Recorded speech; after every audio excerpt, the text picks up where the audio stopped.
الشیطان الرجیم بسم اللہ الرحمن الرحیم۔ پروگرام جواب نامہ کے ساتھ میں ہوں آپ کا ہوسٹ محمد انعام الرحمان، آپ کی خدمت میں حاضر۔ ناظرین کرام، کل دورہ ترجمہ قرآن میں ہم نے سورہ مائدہ کا آخری حصہ وہ پڑھا تھا اور سورہ انعام ہم نے کل مکمل کی تھی۔ مدنی صورتوں کے سلسلے کا اختتام آیا اور سورہ انعام جو کہ ایک مکی صورت ہے وہ شروع ہم نے کی۔ سورہ انعام کے مضامین جیسا کہ مکی صورتوں کے مضامین ہوتے ہیں، اس میں نبی اکرم صلی اللہ علیہ وسلم کی دعوت اور اس کے مقابلے میں مشرکین کا جواب، اور اس پر نبی صلی اللہ علیہ وسلم کو اللہ تعالیٰ کی طرف سے صبر کی تلقین، یہ اس سورہ کے موضوعات ہیں۔ اس کے ساتھ ہی ساتھ مشرکین کی طرف سے جو ایک شریعت جو انہوں نے خود ساختہ اختراع کر لی تھی، اس پر ایک لطیف لیکن ایک پر اثر انداز میں اللہ تعالیٰ کی طرف سے تبصرہ آیا ہے، اور اس حوالے سے آپ حضرات کے جتنے بھی سوالات آئے ہیں وہ ہم ایڈریس کریں گے۔ اس پروگرام جواب نامہ کا مقصد یہی ہے کہ دورہ ترجمہ کے جو بھی مضامین ہمارے جو بھی تشنہ رہ گئے ہیں یا کسی وجہ سے وہاں پر پوری طور پر بیان نہیں ہو سکے، ان مضامین کو یا ان ٹاپکس کو، ان کانسیپٹس کو ہم یہاں پر ڈسکس کریں تاکہ رمضان المبارک کے اس بابرکت مہینے میں آپ فہم قرآن کو زیادہ سے زیادہ سمیٹ سکیں اور بھرپور استفادہ حاصل کر سکیں۔ تو چلیے آپ کے آج کے سوالات کی طرف جاتے ہیں۔ ہمارے آج کے مہمان ہیں جناب خالد محمود عباسی صاحب۔ خالد صاحب، سوال یہ ہے کہ مشرکین مکہ بار بار آپ صلی اللہ علیہ وسلم سے یہ مطالبہ کر رہے تھے، تقاضا کر رہے تھے کہ ہمیں کوئی نہ کوئی آیت دکھائی جائے یا کوئی معجزہ دکھایا جائے، کوئی غیر معمولی شے ہمارے سامنے ہو، اور آپ صلی اللہ علیہ وسلم، اللہ تعالیٰ آپ صلی اللہ علیہ وسلم کو بار بار یہ فرما رہا تھا کہ آپ ان کی باتوں پہ دھرے نہیں، یہ ماننے والے نہیں ہیں۔ تو آخر ایسی کیا وجہ ہے کہ اللہ تعالیٰ نے معجزہ دکھانے سے، ان کے مطالبے پر معجزہ دکھانے سے انکار کر دیا؟ کئی وجوہات ہیں۔ ایک کچھ تو اللہ نے وہاں بیان بھی کر دی کہ معجزہ دکھانے کے بعد بھی یہ ایمان نہیں لائیں گے۔ صحیح، یعنی اس کا مطلب یہ ہے کہ یہ جو مطالبہ کر رہے ہیں، یہ مطالبہ ماننے کے لیے نہیں کر رہے ہیں، یہ اپنی عوام کو ورگلانے کے لیے مطالبہ کر رہے ہیں۔ انہیں اس کی سمجھ آ چکی ہے کہ اللہ کا کوئی جو بھی حکمت ہے اس نے معجزہ نہیں دکھانا، اور انہیں یہ اب یعنی کمزوری ہاتھ آ گئی ہے ان کے کہ اپنی عوام کو ہم یہ بات بڑے آسانی سے باور کرا سکتے ہیں کہ پہلے رسولوں کو، انبیاء کو اللہ معجزے دیتا رہا ہے، تو ان کے پاس معجزہ کیوں نہیں ہے؟ اور اسی کی رٹ انہوں نے لگا دی، اور اس کا اچھا خاصا ایک اثر بھی پڑتا تھا۔ اسی وجہ سے اہل ایمان کے اندر بھی یہ خواہش پیدا ہوتی تھی کہ ان کو معجزہ دکھا دیا جائے، جب یہ اتنے خلوص سے، اتنی قسمیں کھا کر کہتے ہیں کہ اگر جی آپ معجزہ دکھا دیں گے تو ہم ایمان لے آئیں گے، تو دکھا دینے میں کیا حرج ہے، تو یہ تو پھر ایمان لے ہی آئیں گے۔ تو یہ دباؤ بھی تھا نبی صلی اللہ علیہ وسلم پر۔ قرآن مجید میں جو بھی یہ سورہ انعام میں ہمیں نظر آتا ہے کہ اللہ تعالیٰ یعنی نبی صلی اللہ علیہ وسلم کو مخاطب کر کے تو کہہ رہے ہیں کہ جی نہیں دکھانا، اصلاً حضور کو مخاطب کر کے یہ کہنا اہل ایمان کو تھا، جن کے دل میں اس طرح کی خواہش انگڑائی لے رہی ہوتی تھی کہ معجزہ دکھا دینا چاہیے۔ تو پہلی بات تو یہ ہے کہ یہ ایک پروپیگنڈا تھا ان کا، یعنی اب لوگوں کو اپنے ساتھ جوڑ کر رکھنے کا ایک طریقہ تھا، جو حکمران کی ساحری ہوتی ہے، یہ ایک وہی چیز تھی۔ اب اللہ کا فیصلہ کیوں تھا کہ وہ نہیں دکھانا چاہتا؟ تو ایک تو وجہ یہی ہے کہ وہ دکھاتا، انہوں نے نہیں ماننا تھا، اور نہیں ماننا تھا تو یہ ہلاک کیے جاتے، اور یہ اللہ چاہتے نہیں تھے کہ مکے پر اس طرح کا عذاب آئے جس طرح کا عذاب کبھی قوم نوح پر یا قوم عاد پر یا قوم سمود پر آئے۔ یہ بہت ظاہر کی، یہ بالکل سطح پہ رکھی ہوئی بات ہے۔ صحیح، یہ سمجھنا کوئی دور کہ یہ اللہ کی منشا نہیں تھی کہ وہ مکے پر اس طرح کا عذاب نازل کرے۔ تو اس شہر کو ظاہر ہے تا قیامت اس نے بابرکت بنانا تھا اور امن کا گہوارہ ہے وہ، تو وہاں اللہ عذاب نہیں لانا چاہتا، عذاب استحصال کہ جس میں جڑ کٹ جاتی ہے۔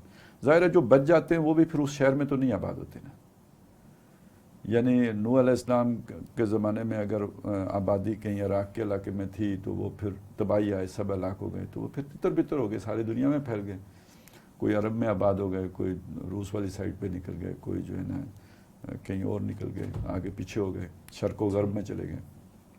پھر قوم عاد پر عذاب آیا تو وہ جگہ بھی انہوں نے چھوڑ دی، اب جا کے وہ جو ہے ہجر کے علاقے میں آباد ہوئے، یا وہ جو سمود کا جو علاقہ ہے جو وہاں چلے گئے۔ جب وہاں عذاب آیا تو وہاں سے بھی لوگ نکل گئے، یعنی عذاب والی جگہ پہ پھر بعد میں لوگوں نے قیام تو نہیں کیا۔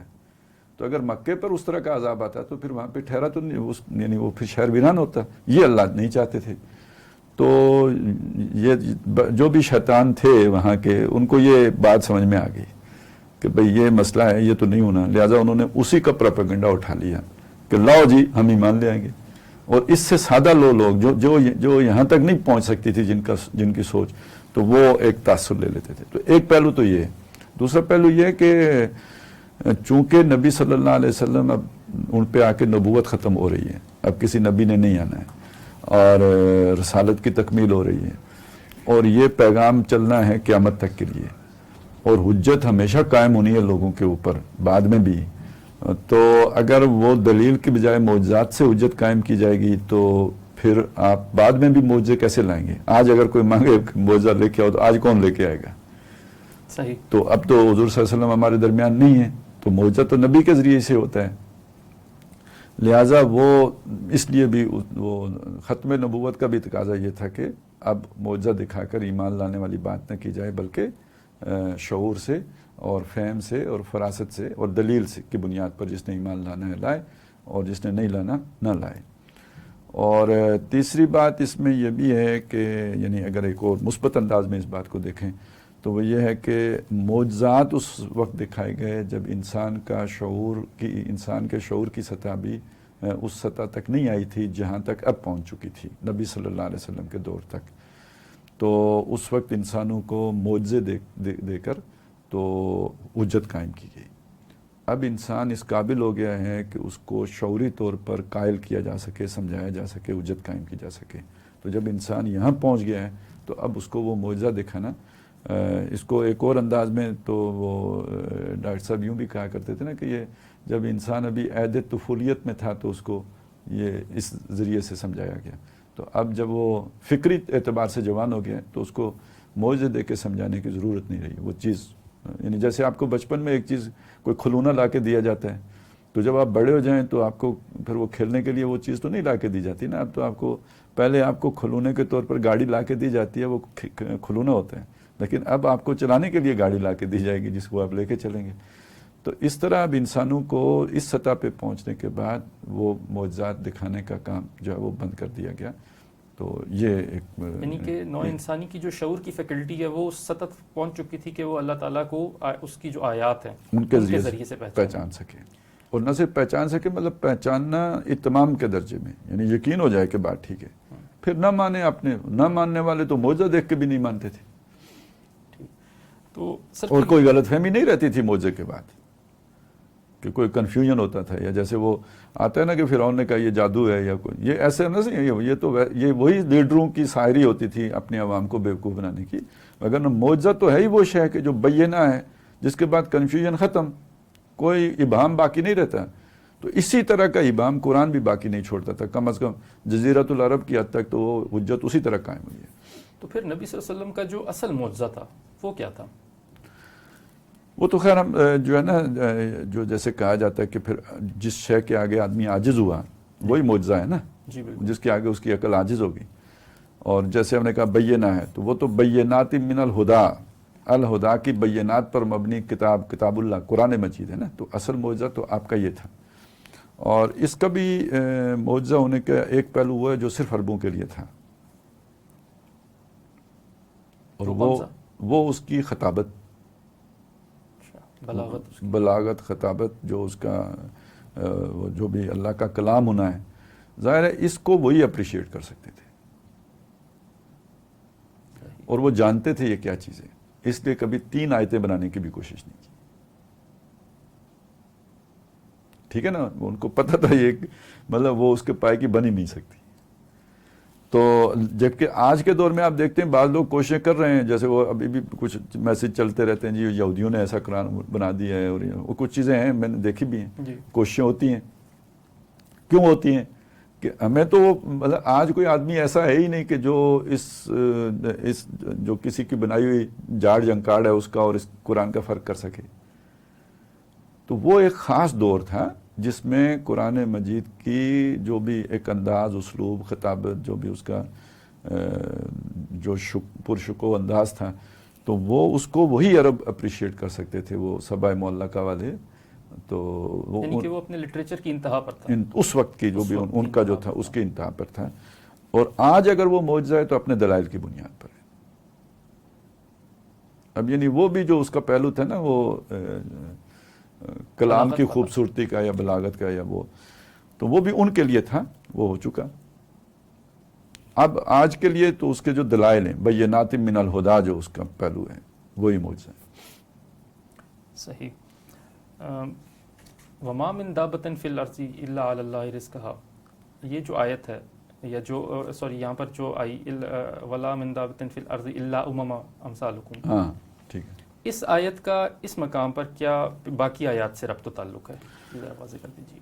ہاں دیکھیں، وہاں جس یعنی جو بحث ہو رہی تھی، جس بحث کے درمیان یہ آیت آ گئی ہے، تو ایک تو خیر وہ یہ بتاتے نا کہ جی اللہ کی قدرت ہے جس نے تمہیں بنایا ہے، تم اتنی مخلوق پھیلا دی ہے زمین کے اوپر، تو یہ تم ہی تو نہیں ہو، اور بھی اللہ کی بہت ساری مخلوقات ہیں. یہ تو ایک وہ ربط ہے جو بڑی آسانی سے آپ قائم کر لیتے ہیں. صحیح.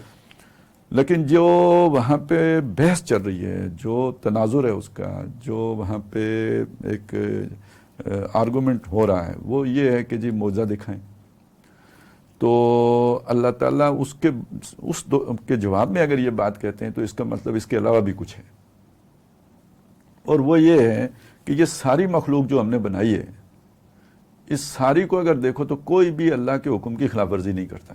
اللہ نے اس کے لیے جو فطرت بنائی ہے نا، وہ اپنی فطرت کے اوپر ہے، اسی کے مطابق چل رہا ہے، اور جس کو جو کام سونپا ہے وہ کر رہا ہے. گائے، بیل، بھینس، چرند پرند، ہر شے کو دیکھو، چیونٹی، جو کام اسے دیا گیا اسے دائیں بائیں نہیں ہوتا. اجرام سماویہ کو دیکھو، جو رستہ ان کا مقرر کر دیا ہے وہ دائیں بائیں کہیں نہیں ہٹتے، آگے پیچھے نہیں ہوتے، آرام نہیں فرماتے، بالکل اسی پہ چل رہے ہیں جو اللہ نے ان کے لیے طے کر دیا. جو پروگرامنگ ہوئی گئی ہے اس سے دائیں بائیں نہیں ہوتے. تو اگر یہ ساری مخلوق اللہ اس طرح کی بنا سکتا ہے تو وہ تمہیں بھی ایسا ہی بنا دیتا کہ فرشتوں کی طرح نیکی رہتے.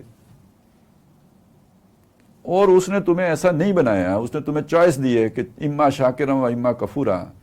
تو اب ان کو زبردستی کیوں مسلمان بنانے کی باتیں کرتے ہو، مطالبے کرتے ہو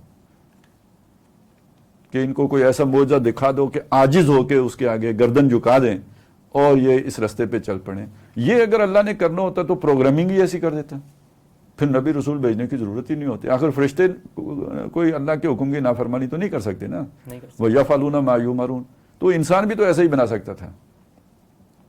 تو یہ انسان کے معاملے میں اس کی یہ حکمت نہیں ہے کہ یہ اس طرح اندھا بہرا ہو کے چل رہا ہو. اس کو اللہ نے شعور دیا ہے، ادراک دیا ہے، سوچ دی ہے، سمجھ دی ہے، اور اختیار دیا ہے، اما شاکرن و اما کفورا. تو اب اس اللہ کے بڑے منصوبے کو دیکھتے ہوئے یہ اپنی خواہشات کو سامنے رکھو کہ آپ کا کام ان کو سمجھانا ہے، ان تک اللہ کا پیغام پہنچانا ہے. جب پہنچ جائے اس کے بعد یہ مانتے ہیں نہیں مانتے، یہ ان کا اور اللہ کا مسئلہ ہے، یہ آپ کا مسئلہ نہیں ہے. یہی وہ شے ہے جسے قرآن مجید کہتا ہے نبی آپ کو ہم نے دروغہ بنا کے نہیں بھیجا ہے، آپ کو ان کے اوپر حفیظ بنا کے نہیں بھیجا ہے. کہیں کہتے ہیں کہ جی آپ لوگوں کو زبردستی وہ کریں گے. تو یہ اصلاً تو وہی بات ہے جو عام آدمی کے دل میں ایک اشکال پیدا ہوتا ہے کہ اللہ نے ان کو کیوں نہیں سیدھی راہ پہ لایا. تو اس کا جواب اسے دیا جا رہا ہے، لیکن مخاطب ظاہر ہے قرآن مجید مکے میں زیادہ تر مسلمانوں سے بھی جو بات کرتا ہے تو وہ خطاب نبی صلی اللہ علیہ وسلم ہی سے کرتا ہے. صحیح. ساتھ یہ بتا دیجئے کہ اللہ کی آیات کو دیکھ کر اللہ تعالیٰ کو پہچاننا، یہ جو ایک لفظ آتا ہے استقرائی منطق اور استخراجی منطق، ذرا اس کو تھوڑا سا وضاحت کر دیں اس کی. اچھا دیکھیں، استخراج تو کہتے ہیں نا کوئی چیز برآمد کرنا کسی شے سے. نا آپ کے پاس پہلے کوئی بڑی شے تھی، اس سے آپ نے کچھ، آپ کے پاس آٹے کا پورا تھیلا تھا، اس سے آپ نے ایک پیڑا بنا لیا، استخراج کیا نا، آٹے سے آپ نے ایک جزء نکال لیا. تو آپ کے پاس کوئی اصول ہوتا ہے، اس اصول سے آپ اجزاء پیدا کرتے ہیں، نکالتے ہیں، استخراج کرتے ہیں. تو یہ تو پہلے اس کی وہ تو سمجھ لیتے ہیں نا لغت. اور استقراء ہوتا ہے اصل میں یہ قرآن جیسے جمع کی ہوئی شے، تو کچھ چیزوں کو جمع کرنا، یعنی اب وہ آپ نے پیڑے جوڑ کے پھر آٹا بنا لیا، چیزیں جمع کر کے کوئی شے بنا لی، پتھر جمع کر کے دیوار بنا لی، اینٹیں جوڑ کے تو دیوار بنا لی. تو یہ جو اس طرح چیزیں جوڑ کے آپ کو شے بناتے ہیں، یہ استقراء ہے. اب آپ اسے ذہن میں لے کے آئیں. آپ کے ذہن میں ایک اصول تھا، ایک ضابطہ تھا، ایک مقدمہ تھا، 2 مقدمے تھے، ان کو جوڑ کر آپ نے ایک تیسرا نتیجہ نکال لیا. تو یہ جو نتیجہ نکال لیا یہ استخراج کیا آپ نے. صحیح. ٹھیک ہے. اچھا آپ کے ذہن میں تو نہیں تھا، آپ کے مشاہدے میں آیا کہ جی یہ جو چیونٹی میں نے دیکھی ہے یہ چل رہی ہے، وہ چونٹی جو ہے وہ بھی چل رہی ہے، چونٹیاں چلتی ہیں، اچھا کچھ اٹھا کے بھی لاتی ہیں، پھر کسی جگہ گھس بھی جاتی ہیں. یہ مختلف چیزیں آپ نے دیکھ کے تو پھر وہ پورا چونٹیوں کا فلسفہ معلوم کر لیا کہ یہ اجزاء کو جوڑ کر آپ نے ایک فکر بنا لی، ایک سوچ بنا لی. صحیح. تو اب دیکھیں قرآن مجید نے جو کام یعنی جس طرح بات سمجھائی ہے وہ یہ سمجھائی ہے کہ جیسے ہم نے سورہ انعام میں پڑھا کہ ہر شے کی ایک اجل ہے. یہ آپ کا مشاہدہ ہے یا نہیں ہے؟ ہر شے کی ایک اجل ہے. مطلب یہ کیسے آپ نے معلوم کیا کہ ہر شے کی ایک اجل ہے؟ اجزاء سے معلوم کیا آپ نے. بھائی یہ دیکھو یہ بھی مر گیا، وہ بھی مر گیا، وہ بھی مر گیا. تو ایک وقت ہوتا ہے جس میں چیزیں ختم ہو جائیں. اب اس سے ایک اصول بنا لو، ہر شے نے مرنا ہے. اس اصول سے ایک نتیجہ نکالو کہ کائنات کی بھی اجل ہونی چاہیے یا نہیں ہونی چاہیے. یہ ابھی ہمارے مشاہدے میں نہیں آیا کہ کائنات ختم ہو جائے گی. ٹھیک ہے، ابھی سائنٹیفکلی ہمیں نہیں پتہ لگا تھا تب کہ بھئی یہ ابھی تو پھیل رہی ہے، پھر سکڑے گی اور پھر ختم ہو جائے گی. یہ ابھی چل تھیوری ہی ہے، یہ کوئی یعنی ثابت شدہ شاید ہمارے سامنے نہیں ہوا. ٹھیک ہے، یہ واقعہ بھی نہیں. تو کیسے آپ نے معلوم کر لیا، یعنی عقلاً کیسے معلوم ہو گیا کہ بھئی یہ کائنات ختم ہونے والی ہے؟ کہ ہر شے یار، ہر شے کل من علیہا فان. صحیح. تو یہ پورا کیوں نہیں فان؟ تو یہ آپ نے اجزاء سے ایک بڑا نتیجہ نکالا ہے. پہلے ایک بڑا نتیجہ بنایا، پھر اس سے استخراج کیا ہے. اس تک پہنچے آپ استقراء سے تھے. پھر وہ بنانے کے بعد آپ نے کائنات بھی ایک شے ہے. پھر تو جب ہر شے کو فنا ہے تو کائنات کو بھی فنا ہونی چاہیے. یہ استخراج ہے. صحیح ہے. تو جو آپ اصول وضع کرتے ہیں اجزاء سے، یہ استقراء کرتے ہیں. پھر ان اصولوں سے جو آپ نکالتے ہیں وہ استخراج کرتے ہیں. تو یہ دنیا میں قرآن سے پہلے انسانی جو سوچ آگے بڑھ رہی تھی یا جو آپ کی فکر بن رہی تھی وہ استخراج سے ہی بن رہی تھی. اچھا. اور اصولوں کو جانچا پرکھا نہیں جاتا تھا، وہ ایز اٹ از قبول کیے جاتے تھے، منوال لیے جاتے وہ جیسے ہیں.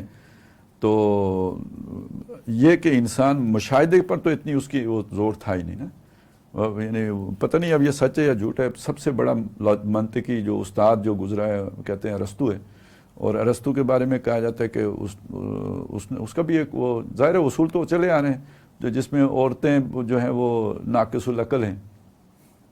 یعنی وہ بھی یہ کہتا تھا ناقص العقل. کسی نے پوچھا کیوں؟ اس کی کیا منطق؟ کہتا ہے ان کے دانت 32 نہیں ہوتے. تو یعنی سب سے بڑے منطقی کی حال تب یہ تھا. اب اس میں کمی کس شے کی ہے کہ اس کو بس جو اسے معلوم تھا ایمان بالغیب کے دانت 32 نہیں ہوتے نا، کبھی گننے کی کوشش نہیں کی، زحمت نہیں کی. اور یہ جسے آپ یہ کہتے ہیں نا جو اشرافیہ، جی، اور اس کے مقابلے میں کمی کا لفظ استعمال کرتے ہیں. تو کام کرنا یعنی مشاہدہ کرنا، یہ گننے وننے کی زحمتیں گوارا کرنا، چیزوں کو جانچنے پرکھنے کی کوشش کرنا، ورک کرنا، یہ کمیوں کا کام ہوتا تھا. جو سوچنے والے لوگ ہیں وہ کام تو نہیں کرتے. تو وہ اگر گن لے گا تو وہ کہاں اشرافیہ میں رہے گا؟ گننے کا کام اس کا تو نہیں ہے. تو اس لیے ہم کہتے ہیں کہ انسانوں کو جس پہ وہ مطلب ایک اپنی جنت میں، خیالی جنت میں جو چلے گئے تھے، اس سے زمین پر قرآن لے کے آئے ہیں کہ خیالات ہی کی دنیا سے نکلو، مشاہدہ کرو، غور کرو، دیکھو آگے پیچھے. افلا ینظرون الی الابل کیف خلقت والی السماء کیف رفعت. یہ سارا یہ جو آیات بکھری پڑی ہیں ان کو جانچو، تسخیر کرو تاکہ تمہارے تجربے میں اضافہ ہو، اور پھر اس کو جوڑ کر کسی نتیجے تک کس نے بنایا یہ سارا؟ یعنی کہ قرآن مجید کا منشا یہ ہے کہ انسان جو مختلف اجزاء ہیں یا ڈاٹس کو کنیکٹ کرے آپس میں، جی، اور پھر کائنات کی سب سے بڑی حقیقت اور یہ ڈاٹ تلاش بھی کرے. صحیح. ٹھیک ہے نا، اجزاء بھی تلاش کرے، مشاہدہ کرے اپنے. تو یہ جو ان السمع والبصر، یہ جو سماعت بصارت یہ چیزیں انہیں استعمال کرنے کے لیے دی ہیں. یہ تو نہیں کہ آپ جوں کا تو مان لو اصولوں کو. ان اصولوں کا بھی تجزیہ کرو، ٹھیک ہے کہ نہیں ہے. ٹھیک.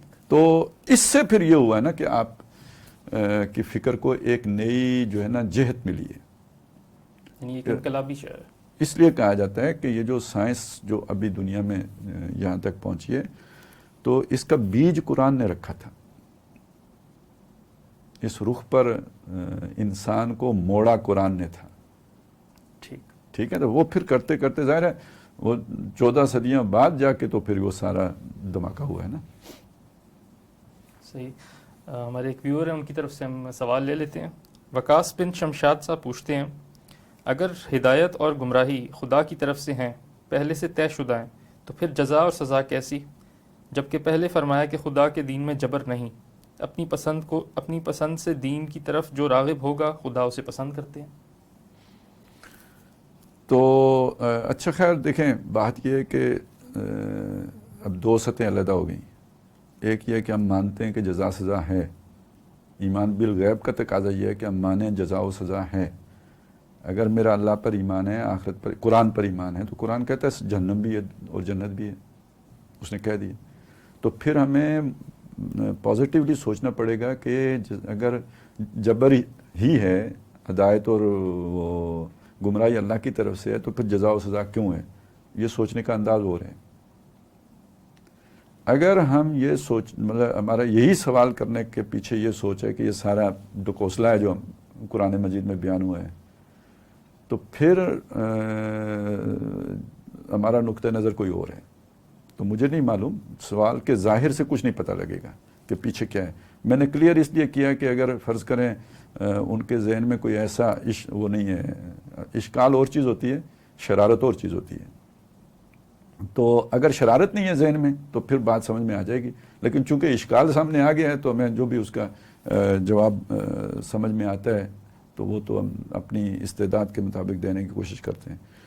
کہ دیکھیں، بات یہ ہے کہ اللہ تعالیٰ کی جو شخصیت ہے، جو اللہ کی ذات ہے، جو اس کے کام ہیں، ظاہر ہے وہ اتنا سادگی عام فہم شخصیت نہیں ہے۔ یہاں انسانوں کے معاملات ایسے ہوتے ہیں کہ اس میں بھی بڑی پیچیدگیاں ہوتی ہیں، ان کی بھی شخصیت کے بڑے طے بطے اور طے در طے، اور جتنی بڑی شخصیت ہوتی ہے اتنی ہی اس کی طے در طے پیچ ہوتے ہیں۔ تو اللہ تعالیٰ تو بہرحال اس کی تو معرفت بہت مشکل کام ہے۔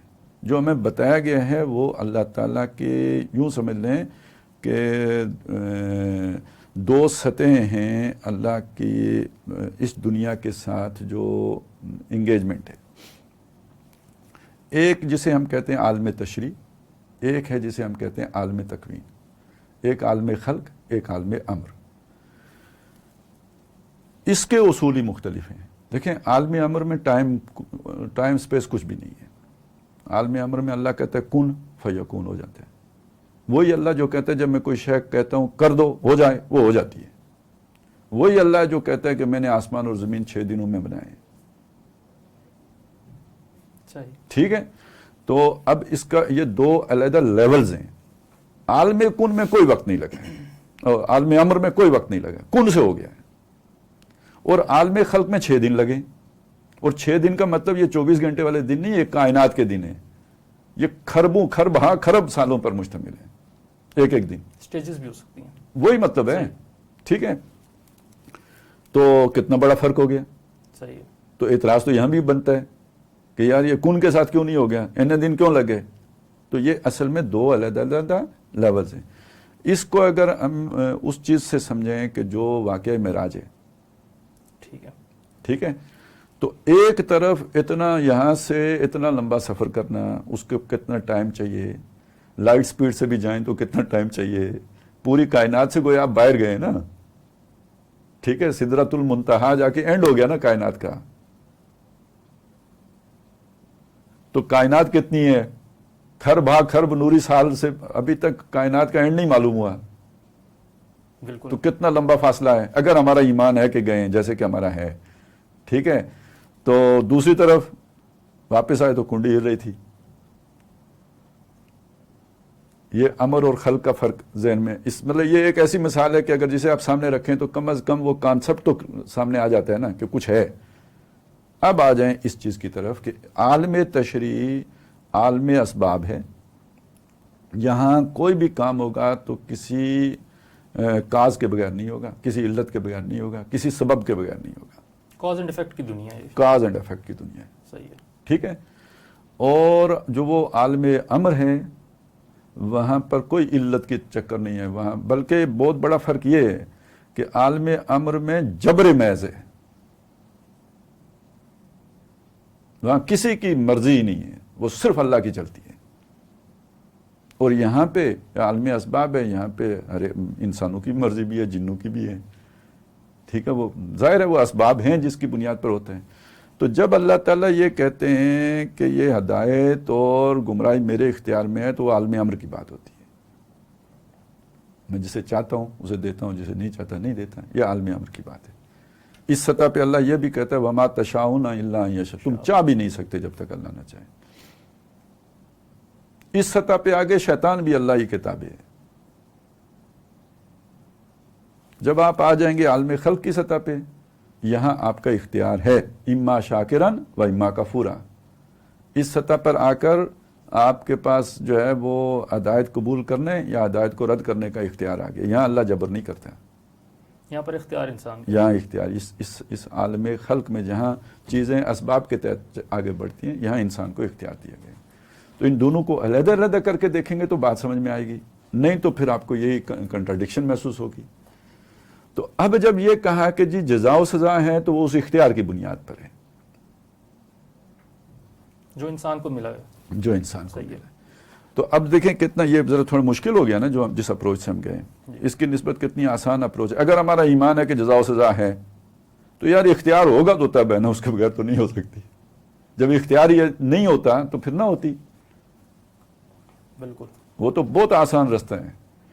اور اگر سچی بات یہ ہے کہ اگر آپ یہ ایمان رکھیں گے اللہ نے فرمایا کہ جزا سزا ہے، پھر آپ کے سامنے یہ اشکال آئے گا، پھر آپ کا ذہن ان سارے باتوں کی طرف بھی جائے گا جو ابھی ہم نے بیان کی ہے. وگرنہ پہلے ہی مرحلے پر آپ یہیں سے یو ٹرن لیں گے کہ یار یہ تو ایویں باتیں ہیں. صحیح. تو اس لیے بہرحال یہ دو چیزیں اپنی جگہ پہ علیحدہ علیحدہ رکھ کے دیکھیں گے، عالم امر اور عالم خلق، عالم تکوین اور عالم تشریع، تو بات سمجھنے میں مشکل پیش نہیں آئے گی، بلکہ بہت ساری اور باتیں بھی سمجھ میں آ جائیں گی. عالم اس تکوین کی سطح پہ فرعون بھی اللہ کے تابع ہی ہے. قل اللہم مالک الملک، تو ہی مالک ہے بادشاہی کا. توتی الملک من تشاء، تو دیتا ہے بادشاہی جس کو چاہتے ہیں. وتنزع الملک ممن تشاء، چھین لیتا ہے تو جس سے چاہتے ہیں. تو فرعون کو کس نے بادشاہی دی تھی؟ اللہ نے. اور اس سطح پہ جا کے یہ جو کچھ شیطان کر رہا ہے یہ کس کے حکم سے کر رہا ہے؟ یہ بھی اللہ کی مرضی. اور اللہ نہ چاہے تو کر سکتا ہے؟ نہیں. وہ سطح ہے. لیکن جب آپ تشریع کی سطح پر آئیں گے تو اس سطح پر آ کے تو بات بالکل دوسری ہو جائے گی. یہاں پہ آ کے شیطان اپنے اس جرم کی وجہ، اللہ کا حکم نہ ماننے کی وجہ سے یہ یہاں تک پہنچا ہے. اب پھر بھی ایک سوال رہ جائے گا کہ جب تکوین کی سطح پر اللہ کے ہاتھ میں خیر ہی خیر ہے تو یہاں یہ شر کیوں ہے؟ اس کو اس کی سطح پہ بھی تو جا کے دیکھنا پڑے گا. تو وہ یہ ہے کہ دیکھیں یہ بھی اللہ کی وہ تکوینی حکمت ہے کہ اہل ایمان، یعنی یہ یوں سمجھ لیں کہ جیسے ہوتا ہے نا کہ آپ نے ایک اکیڈمی میں بچوں کو لایا ہے، ان کو ایک ٹریننگ دینی ہے، مختلف سطح کے امتحان لینے ہیں، اور آپ نے اگر 500 بچے جمع کیے ہیں ٹیلنٹ ہنٹ پروگرام کے تحت پورے پاکستان سے، ان میں سے 11 سلیکٹ کر کے ٹیم میں بھیجنے ہیں، تو کتنی چھلنیاں لگائیں گے آپ ان 11 کی سلیکشن کے لیے؟ اب آپ سمجھ لیں کہ اللہ کا کوئی گریٹر پلان ہے جو ابھی ہمارے علم میں نہیں ہے، جس کو ابھی ہم صرف جنت کے عنوان سے جانتے ہیں. اور جنت ہماری سمجھ میں جتنی آ سکتی تھی ہمیں اتنی ہی بتائی گئی ہے. حوریں ہوں گی تو یہ ہوگا تو ہوگا، یہی ہماری جنت فی الحال اتنا ہی تصور ہے. ٹھیک ہے، لیکن یہ کہ کچھ اشارے کیے گئے ہیں. اذا رأیت ثم رأیت نعیما، چلے وہ نعمتیں تو ہو گئیں. وہ اگلی بات وہ ملکن کبیرہ، بہت بڑی بادشاہی بھی ہوگی، اس پر ہم غور ہی نہیں کرتے وہ کیا ہوگی. بہت بڑی بادشاہی بھی ہوگی. پھر یہ بھی اشارے ہیں کہ جی نچلے درجے کا جنتی اوپر کے درجے والے کو یوں دیکھے گا جیسے تم زمین پر بیٹھ کر آسمان پر تارے دیکھتے ہو. تو میں صرف اشارے کر رہا ہوں. تو اگر کوئی بہت بڑا اگلا منصوبہ ہے اللہ کا بھی، جب آدم کو اس جنت آزمائشی جنت میں رکھا ہوگا تو یہ سارا منصوبہ آدم کو معلوم ہوگا کہ یہ میرے بچوں نے کہاں تک جانا ہے. تو اسی طرح کا کوئی اگلا منصوبہ ہو، اس کے لیے ایک چھانٹی پروگرام ہے سلیکشن کا کہ کون لوگ اگلے مرحلے کے لیے سروائیو کرتے ہیں، فٹسٹ ثابت ہوتے ہیں، کہ جن کی بقا ہو، بقائے اسلحہ. ٹھیک ہے، وہ سروائیول آف دا فٹسٹ. ٹھیک ہے. اس کے لیے ایک امتحان میں اللہ تعالیٰ نے یہاں ڈالا. اگر مقابلے میں یہ شر کی طاقتیں نہ ہوں تو آپ کی چھانٹی کیسے ہوگی؟ اور ساتھ ہی انسان کو اتھارٹی دے کے اسے رسپانسبلٹی بھی مطلب ابھی وہ جو اس کی صلاحیتوں کو نکھرنے کا موقع ملے گا وہ مخالفانہ طاقتوں کے نتیجے میں ملے گا نا. تو اس سطح پہ جا کے اب شیطان کا وجود بے مقصد اور شر محض نہیں رہے گا. کہیں نہ کہیں وہ بھی فٹ آ رہا ہے. میں آ رہا ہے نا کہ اسی کی وجہ سے تو آپ کو یہ سارا کچھ سیکھنے کا موقع مل رہا ہے. نہیں تو آدم آج بھی سادہ ہی ہوتا. جیسے جنت میں سادہ تھا کہ اسے دشمنی کا بھی کانسیپٹ نہیں معلوم تھا کہ کیا ہوتی ہے. یہ سبق کس نے پڑھایا ہے؟ اس کا ذریعہ شیطان بن رہا ہے. آج بھی ہماری جتنی بھی چالاکیاں ہیں، سمجھداریاں ہیں، جو بھی ہمیں، یہ تو اگر شیطانی طاقتیں نہ ہوتی تو کیسے آتی ہیں ہمیں؟ انسان بنیادی طور پہ تو شریف النفس ہے. تو الٹے تصور تو اس کے ذہن میں آ ہی نہیں سکتے تھے جب تک کہ ان کا مشاہدہ اور ان کی سچوٹ نہ اس نے کھائی ہوتی. پھر یہ کہ یہ سب کو معلوم ہے کہ آپ کے اعصاب کی مضبوطی، آپ کی شخصیت کی پختگی جب تک مشکل حالات آپ کے سامنے نہیں آتے ظاہر نہیں ہوتی. تو مقابل یہ فورسز نہ ہوتی تو یہ ساری آپ کی تربیت کیسے ہوتی؟ تو خاک میں مل اور آگ میں جل، جب خشت بنے تب کام چلے. ان خام دلوں کے عنصر پر بنیاد نہ رکھ، تعمیر نہ کر. تو وہ اگلے پروجیکٹ کے لیے وہ جو سروائیول آف دا فٹس کا، تو اس میں کوئی سٹرگل ہوگی تو تب نا فار ایگزسٹنس. تو اس میں پھر فٹ آ گیا. شیطان کا بھی جاب جو ہے وہ اب اس لیول پہ آ کے گریٹر پلان میں ایک مثبت رول آپ کے سامنے نظر آ جائے گا. صحیح. ہمارے ایک پارٹیسپینٹ کا سوال ہے، کل ان کا سوال. اور اس کا یہ میرا مطلب نہیں ہے کہ شیطان کے لیے اس عالم تشریح میں بھی کوئی خیر لکھا ہوا ہے اور جنت میں چلا جائے گا جیسے بعض لوگ یہ مطلب نہ لے لیں. وہ جو لوگ اس میں انفٹ ثابت ہوئے وہ دوزخ ہے بس ان کی، وہ اصل میں ان کو ڈسپوز آف کرنے کی جگہ ہے. اگلے مرحلے کے لیے فٹ نہیں ہے تو بس اب جائیں. ٹھیک. کل ایک سوال رہ گیا تھا سید زرار عارف صاحب کا. السلام علیکم. جہاں سورہ المائدہ میں آیت 44 سے 48 تک میں خدا کے احکامات کو نہ ماننے اور اطلاق کرنے والے اور انکار کرنے والے کافر ہیں، ظالم ہیں اور فاسق ہیں، جبکہ آیت نمبر 51 میں یہود و نصارہ سے دوستی کرنے سے منع فرمایا گیا ہے اور فرمایا گیا کہ اے ایمان والو، یہود و نصارہ کو دوست نہ بناؤ، یہ ایک دوسرے کے دوست ہیں، اور جو شخص تم میں سے ان کو دوست بنائے گا وہ بھی انہی میں سے ہوگا. بے شک خدا ظالم لوگوں کو ہدایت نہیں دیتا. انہوں نے تو یہاں تک لکھا ہے. تو میرا خیال ہے پھر سوال ان کا یہ ہوگا کہ یہ جو ظالم اور کافر کا جو لفظ یہاں پر آیا ہے، تو کیا اس سے مراد پھر ہم جو قانونی کافر ہے اس کو یہاں پر اطلاق کریں؟ اصل میں میرا خیال ہے جس نے مقدمات قائم کیے ہیں سوال بھی اسی کو کرنا چاہیے. پتہ نہیں کیا تھا ان کے ذہن میں. تو یعنی ابھی موقع ہے، کل کر لیں گے. کوئی اسے دیکھ لیں کہ ابھی وہ سوال ان کا اجاگر نہیں ہوا، سامنے نہیں آیا. میں دیکھ لیتا ہوں. ایک دوبارہ انہوں نے ابھی بھیجا ہے ہمیں سوال، اور انگلش میں انہوں نے بھیجا ہے. I repeat my question that in سورہ مائدہ آیت 44 to 47 where those who do not comply with Allah's command they are declared kafir, zalim and munafiq. Moreover in ayat 51 mu'mineen are forbade to alliance with Yahud and Nasara. Or if we are in this situation, if we are able to constitute a true Islamic state, what should be the core parameters of our foreign policy with other countries? What should have been the core points of our finance policy with respect to loans taken and refund arrangements? یہ اس کے لیے تو وہ والی تمیز باندھنے کی ضرورت ہی نہیں تھی نا کہ انہیں کافر، فاسق، ظالم کہا ہے. اس کے لیے تو اتنی بات تھی کہ قرآن نے کہا جی ان سے دوستی نہیں کرنا، تو ہم ان سے یہ تجارت کیسے کریں گے اور تعلق کیسے رکھیں گے. ٹھیک ہے. اصل سوال تو بس اسی سے بن جاتے. دیکھیں یہ اصل میں لفظ کو سمجھیں، اولیاء نہیں بنانا. لا تتخذوا اليہود والنصارى اولیاء. اولیاء نہ بنانے کا یہ مطلب نہیں ہے کہ آپ تعلق ہی نہیں رکھ سکتے. اسی قرآن نے یہ کہا ہے ادھر بیویاں بھی لے سکتے ہو، ان کا ذبیحہ بھی کھا سکتے ہو، تمہارا کھانا ان پر حلال ہے، ان کا کھانا تم پر حلال ہے. ٹھیک ہے. تو اولیاء کا مطلب اگر اب یہ والا آپ لے لیتے ہیں کہ تعلق ہی نہیں رکھ سکتے، ان کو دیکھ کے ہی تھو تھو کرنی ہے، تو پھر یہ کیا ہے قرآن میں؟ تو یہ اولیاء کا مطلب دلی دوست بنانا ہوتا ہے، جس سے آپ کا یارانہ ہو، رفیق، کامریڈ. ٹھیک ہے. وہ نہیں بنانا ہے. باقی انسانی سطح کے تعلقات آپ ان سے معاہدے کر سکتے ہیں، آپ ان سے تعلقات قائم کر سکتے ہیں، اس سے تو نہیں روکا. ہاں کوئی ایسا معاہدہ نہیں کر سکتے جس سے مسلمانوں کا نقصان ہوتا ہو، کوئی ایسا معاہدہ نہیں کر سکتے جس سے دین کا نقصان ہوتا ہو، وہ تو کر ہی نہیں سکتے. لیکن باقی آپ سارا کچھ کر سکتے ہیں، ٹریڈ کر سکتے ہیں آپ ان کے ساتھ اس بنیاد پر کہ انسان ہیں. قرآن نے باقی لوگوں سے تعلق رکھنے کی جو بنیاد دی ہے کہ یا ایھا الناس انا خلقناکم من ذکر و انثی، بنایا ہم نے، سب اللہ کے بنی ہوئی مخلوق ہے، اور الخلق عیال اللہ، اللہ کا کنبہ ہے. یہ ایک بنیاد یہ ہو گئی. دوسرا یہ کوئی یاجوج ماجوج نہیں جیسے سارے لوگ ہاں جی، ایک یہ بھی پائی جاتی ہے. یہ انسان ہے، آدم اور حوا کی اولاد ہیں. مطلب وہ آپ علمی نقطے کے طور پر گپ شپ لگانے کے لیے اس طرح کی چیزیں بیان کریں اوکے، لیکن جب آپ قانون کی سطح پہ آئیں گے وہ پھر تکوین کی سطح کی باتیں. جب آپ ڈیل کرنے بیٹھیں گے تو آپ کسی کو شیطان سمجھ کے تو ڈیل نہیں کر سکتے نا. صحیح. وہ ٹھیک ہے، آپ جیسے ہوتا ہے نا ایک آدمی کا آپ کو پتہ ہے یار یہ اچھا بندہ نہیں ہے، لیکن آپ اسے اب بیٹھ کر بات کرنا شروع یہاں سے کریں گے تم اچھے بندے نہیں ہو.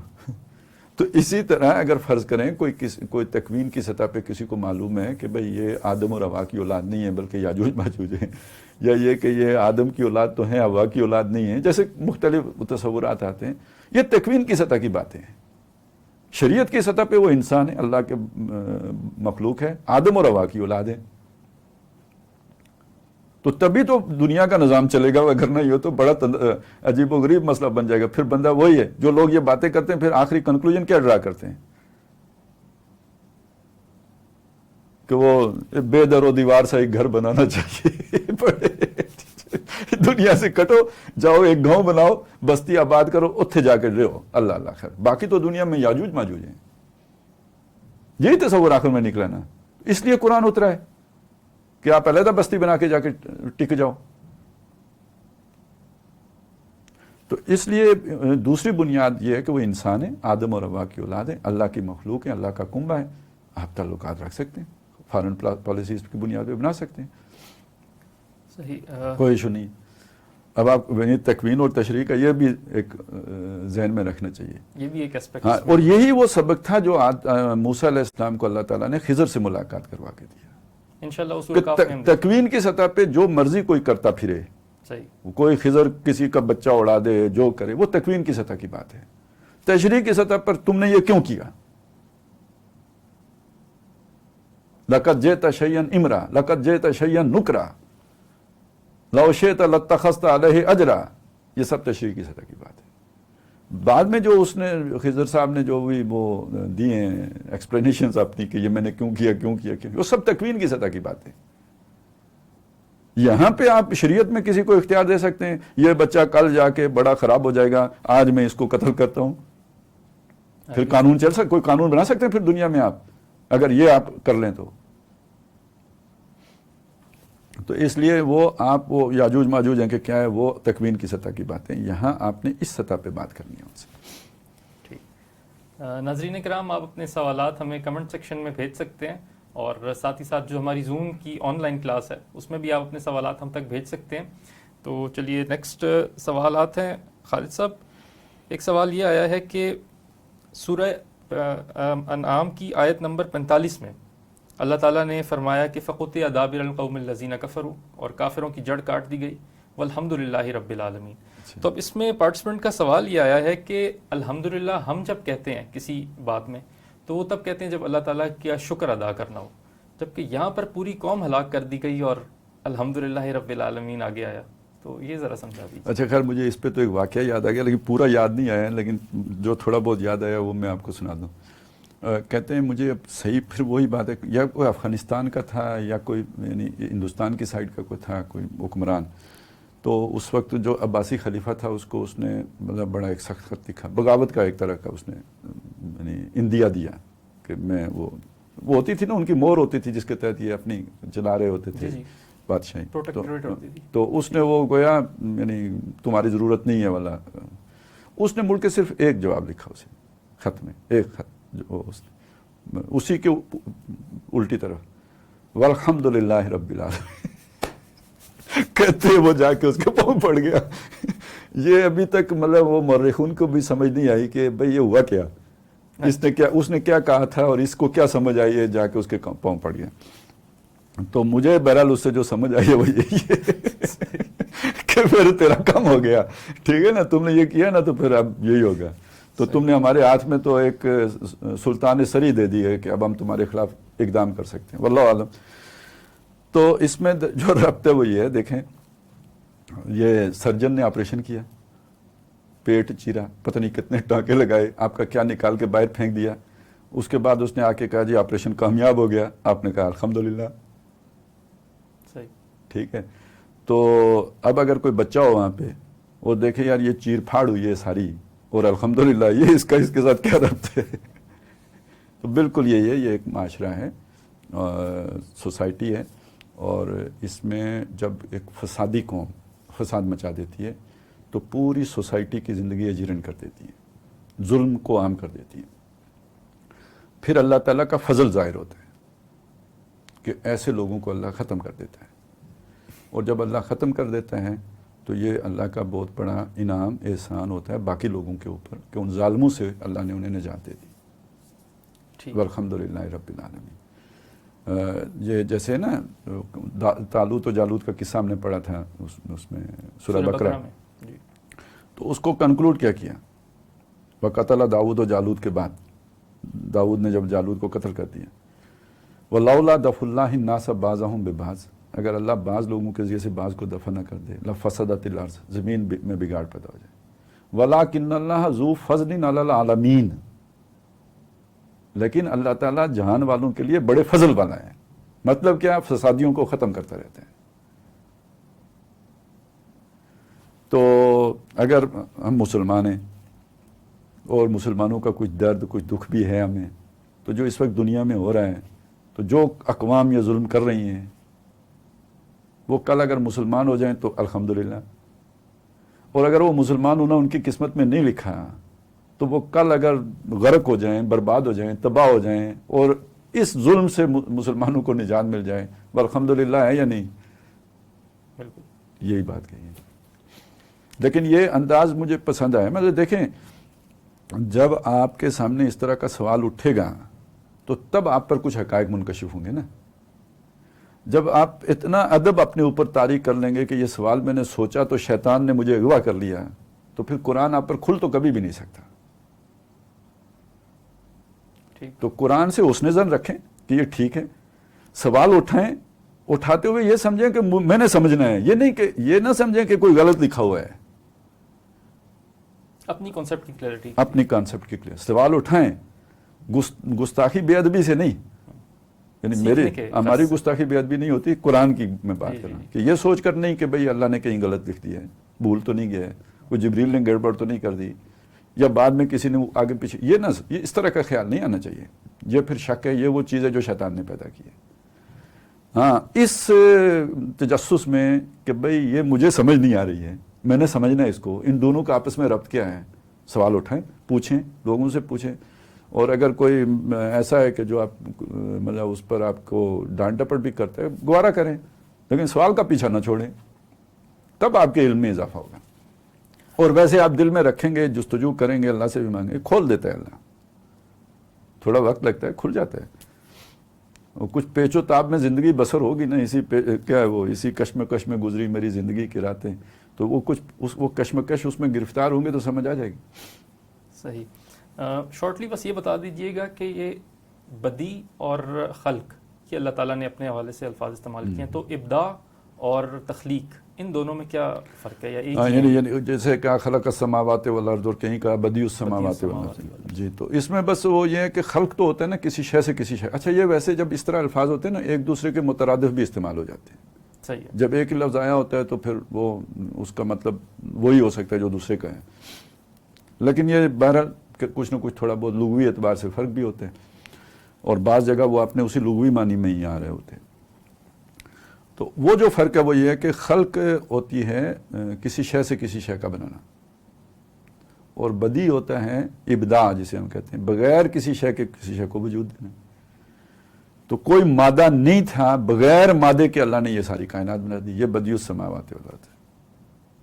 تو جب اس نے ایک مادہ بنا لیا، اس مادے سے جب اس نے اگلے مرحلے میں یہ خلق کا کام کیا تو یہ تخلیق ہے. صحیح ہے. ٹھیک ہے. اچھا اب اگر دوسری اعتبار سے دیکھیں نا تو اس کا عالم امر اور عالم تکوین والا فرق ہے، وہ تکوین اور تشریح والا فرق ہے کہ جب اس نے کن فیکون سے بنایا وہ بدی ہے، صحیح، تو جب اس نے فی ستت ایام بنایا تو وہ تخلیق ہے۔ ایک ڈاکٹر صاحب کا ایک مضمون بھی ہے نا، ایجاد و ابداع عالم سے لے کر عالمی نظام، تو اس میں یہی ابداع کا لفظ ہے، ابداع کا لفظ ہے، ہاں، کیونکہ وہ کریشن فرام ایکس نیہلو ہے نا، بغیر کسی مادے سے کسی شے کو بنانا ہے۔ صحیح۔ آیت نمبر 123 سورہ الانعام میں اللہ تعالیٰ نے فرمایا کہ جب ہم کسی بستی کو ہلاک کرنا چاہتے ہیں تو اس کے جو بڑے ہیں اس کو مجرم بنا دیتے ہیں، اور یا پھر اس کے مجرموں کو بڑا بنا دیتے ہیں۔ تو اس میں اب سوال یہ ہے کہ یہ جو معاشرے میں برائی کے اثرات ہیں، کیا یہ نچلے طبقات سے اوپر تک منتقل ہوتے ہیں یا اوپر سے نیچے ٹرکل ڈاؤن کرتے ہیں؟ اچھا دیکھیں، پہلے تو یہ دو طرفہ معاملہ ہے، یہ سمجھ لیتے ہیں، لیکن میں چاہتا ہوں یہ ذرا پہلے اس آپ کے سوال ہی کو ذرا اچھی طرح ایک ہمارے سامعین کی سمجھ میں بھی آ جائے نا۔ جیسے ہم کہتے ہیں جب ہم کسی کو ہلاک کرتے ہیں انسان کو، تو اس کو بیمار کرتے ہیں یا اسے کسی حادثے سے دو چار، پھر ہی مرے گا نا، کھڑا کھڑا تو یوں ہی نہیں، کچھ تو ہوگا نا، ہارٹ فیل ہوگا، کچھ ہوگا، پھر مرے گا۔ اسی طرح معاشرہ مرے گا تو اس کی بھی کچھ علامات ہیں، وہ علامات ظاہر ہوئے بغیر نہیں مرے گا۔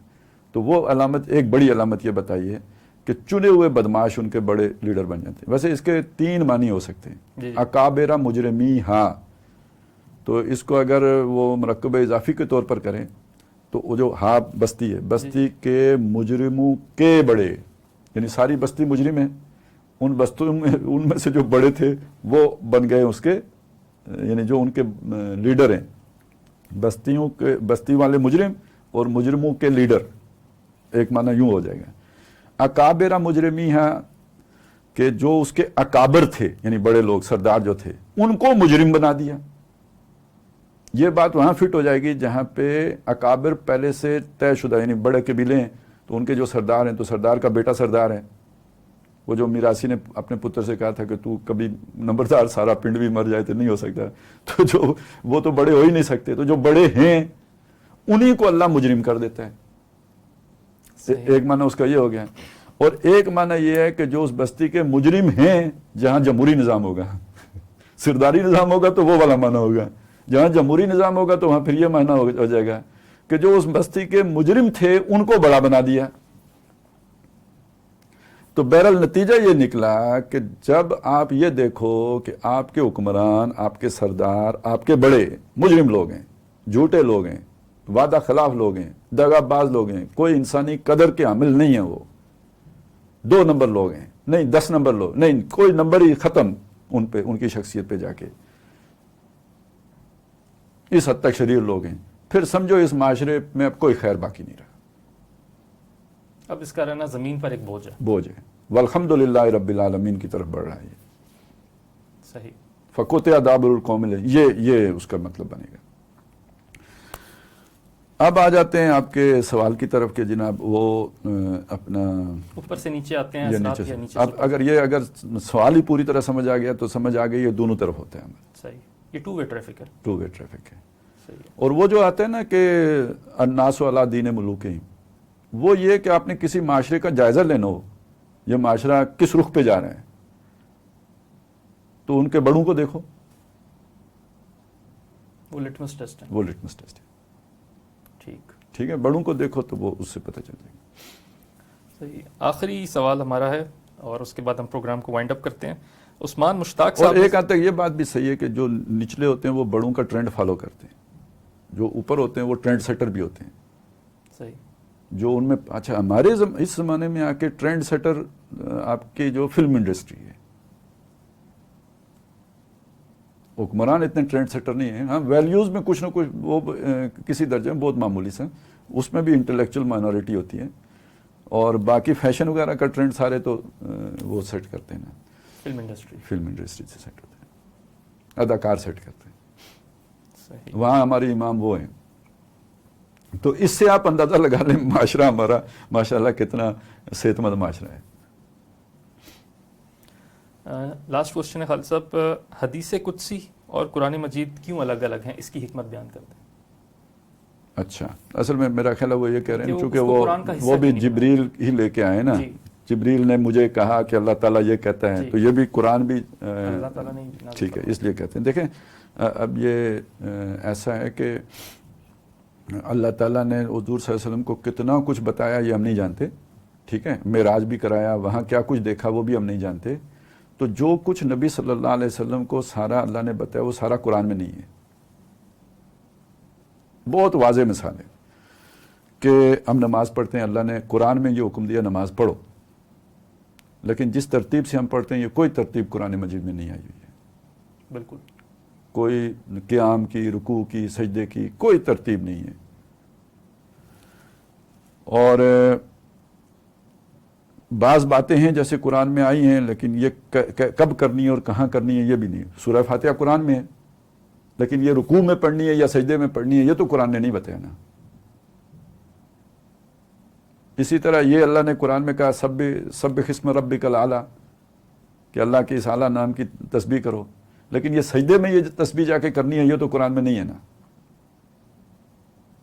میری بات سمجھ رہے ہیں نا؟ یہ تو رسول نے بتایا، یہ سب رسول نے بتایا. اب اگلا سوال یہ ہے کہ رسول نے اپنے پاس سے بتایا؟ قرآن کہتا ہے یہ جو تم کو یہ سکھایا اللہ نے سکھایا.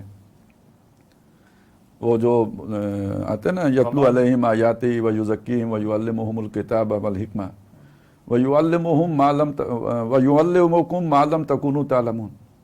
تمہیں وہ بھی سکھاتا ہے وہ رسول جو تم نہیں جانتے تھے. تو وہ کیا ہے؟ وہ یہی احکام کی تنفیذ کا طریقہ. صحیح، ٹھیک ہے، مطلب نماز یوں پڑھنی ہے، یہ کرنا ہے. وہ جو ہے نا اپنا سورہ بقرہ میں ہاں حافظوا علی الصلوات والصلاۃ الوسطی، نماز قائم ہے. اس کے بعد آتا ہے فَإِنْ خِفْتُمْ فَرِجَالًا اور رُكْبَانًا. پھر اگلی بات کیا ہے؟ فَإِذَا أَمِنْتُمْ، جب تم امن میں ہو، فَاذْكُرُوا اللَّهَ كَمَا عَلَّمَكُمْ مَا لَمْ تَكُونُوا تَعْلَمُونَ. اس طرح نماز پڑھو جس طرح اللہ نے تمہیں پڑھنا سکھایا ہے جو تم نہیں جانتے تھے طریقہ. اب میں کہہ رہا ہوں اللہ نے قرآن میں تو نہیں سکھایا، سکھایا تو محمد الرسول اللہ نے. اللہ کہتا ہے میں نے سکھایا. تو کیا مطلب ہے اس کا؟ کہ اللہ نے قرآن کے علاوہ جبریل کے ذریعے سے حضور صلی اللہ علیہ وسلم کو یہ طریقے سکھائے. اور حضور نے آگے کہا کہ صلو کما رأیتمونی اصلی، جیسے مجھے نماز پڑھتے دیکھتے ہو ایسے پڑھو. تو الٹیمیٹلی کس نے سکھایا؟ اللہ نے سکھایا. تو ثابت یہ ہوا اصل بات کہ جو بھی اللہ نے حضور کو بتایا ضروری نہیں کہ وہ سارا قرآن میں لکھا ہوا ہو. قرآن ایک علیحدہ شے ہے. اور اسی طرح حدیث قدسی اسی طرح کی بہت ساری چیزیں ہیں کہ جن میں جبریل نے آ کے بتایا اللہ یہ کہتا ہے، اللہ یہ کرتا ہے، اللہ ایک دفعہ یوں ہوا، ایک دفعہ اس طرح ہوا. تو یہ ساری باتیں حدیث قدسی کے طور پر تو ہمارے پاس آ گئی ہیں، قرآن مجید میں نقل ہو کے نہیں آئی. ٹھیک، چلیے ہمارے پروگرام کا وقت ختم ہو چکا ہے. ناظرین کرام، آپ کے پروگرام دیکھنے کا بہت بہت شکریہ. آج ہم نے سورہ انعام اس پر گفتگو کی. کل انشاءاللہ تعالیٰ آپ کے سامنے حاضر ہوں گے اور سورہ اعراف کے مضامین پر آپ کے سامنے گفتگو کریں گے. تو کل انشاءاللہ 12 بجے تک کے لیے دیجیے ہمیں اجازت. اللہ حافظ و ناصر.